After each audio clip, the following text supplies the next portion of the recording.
Hello friends, welcome back to my YouTube channel Shrisa visual art gallery. Friends, आज मैं आप लोगों के साथ सांची के स्तूप के बारे में डिस्कस करूंगी, जो काफ़ी इम्पॉर्टेंट और हेल्पफुल भी है। ये फाइन आर्ट के हर एक एग्ज़ाम के में पूछा जाता है। ये UP TGT, PhD, NTA, net, JRF, DSSB, LT grade, जितने भी फाइन आर्ट के एग्ज़ाम्स हैं वो सारे एग्ज़ाम्स के लिए काफ़ी इम्पॉर्टेंट हैं। तो चलिए हम स्टार्ट करते हैं। और जो मेरे इस वीडियो को पहली बार देख रहे हैं वे इसे लाइक एंड सब्सक्राइब ज़रूर कर ले और मेरे वीडियो को आप पूरा देखिएगा।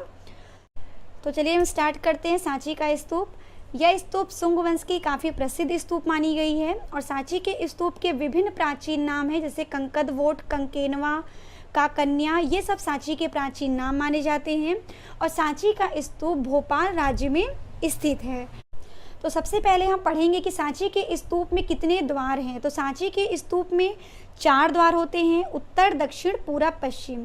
तो 4 द्वारों में कौन कौन सी बुद्ध की जातक कहानियों पर मूर्तियां उकेरी गई हैं वो भी मैं आपके साथ डिस्कस करूंगी। लेकिन सबसे पहले हम डिस्कस करते हैं कि इनमें सबसे पहले क्या बनाया गया है, वेदिका।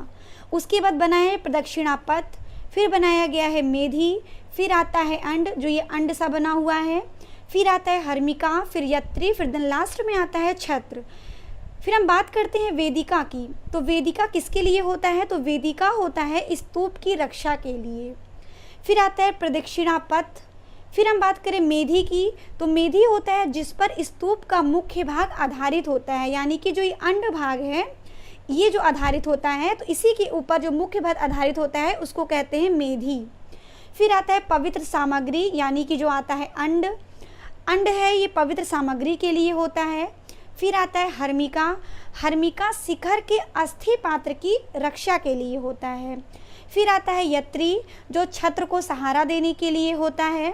फिर देन लास्ट में आता है छत्र, जो धार्मिक चिन्ह का प्रतीक होता है। ये तो हो गई सारी इन सब चीज़ों की बात। फिर हम बात करते हैं इनके जो चारों तोरण द्वार हैं उनमें बुद्ध की जितनी भी जातक कहानियों पे चित्र को उकेरा गया है उन सब के बारे में। तो हम सबसे पहले बात करते हैं उत्तर दिशा के तोरण की।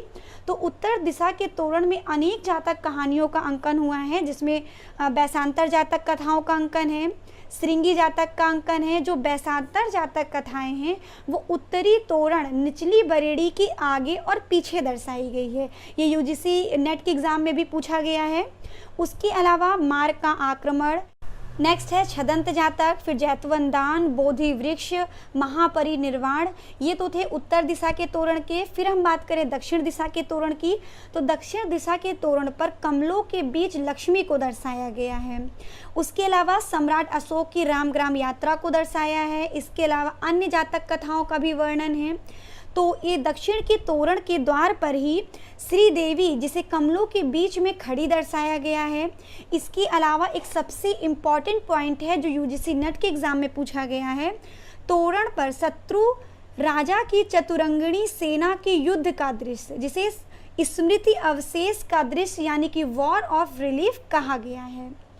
फिर नेक्स्ट हम बात करें पश्चिम दिशा के तोरण की। तो पश्चिम दिशा के तोरण पर हाथियों द्वारा वृक्ष पूजा के दृश्य का अंकन हुआ है। इसके अलावा एक दृश्य में श्री देवी जो खिले हुए पुष्प पे खड़ी हुई दर्शाई गई हैं। तो ये थे सांची के चारों तोरणों द्वार के बारे में, जिसमें बुद्ध के जातक कहानियों का अंकन हुआ था। और इसके अलावा अगर हम सांची के कुछ अन्य पॉइंट्स की बात करें, तो सांची के स्तूप का जो साइज है, यानी कि जो इनका आकार है वो है अर्ध वृत्ताकार। और सांची के स्तूप का निर्माण मौर्य वंश में अशोक सम्राट ने करवा दिया था, लेकिन सबसे प्रसिद्ध हुआ सुंग काल में। अशोक के काल में सांची के स्तूप केवल ईंट पे बनाए जाते थे, परंतु उसके पश्चात सुंग राजाओं ने इनके चारों ओर पत्थरों की दोहरी वेदिका बनवा दी थी। और सातवाहनों ने इनके चारों दिशाओं के तोरण द्वार बनवाए थे। और ये चारों तोरण द्वार बनवाने के बाद यह एक समान सी प्रतीत होती थी, परंतु इस पर आकी हुई जितनी भी शिल्पाकृतियाँ थी वो भिन्न भिन्न प्रकार की बनाई जाती थी। और इन चारों दिशाओं के जो स्थिर तोरण थे वो थे 34 फुट ऊंचे। उनका साइज था 34 फीट। आई होप आपको मेरी ये वीडियो पसंद आई होगी। अब मैं मिलती हूँ आपसे नेक्स्ट वीडियो में, जिसमें मैं ऐसे ही कुछ इंपॉर्टेंट पॉइंट्स लेकर आपके सामने आऊँगी। Thank you.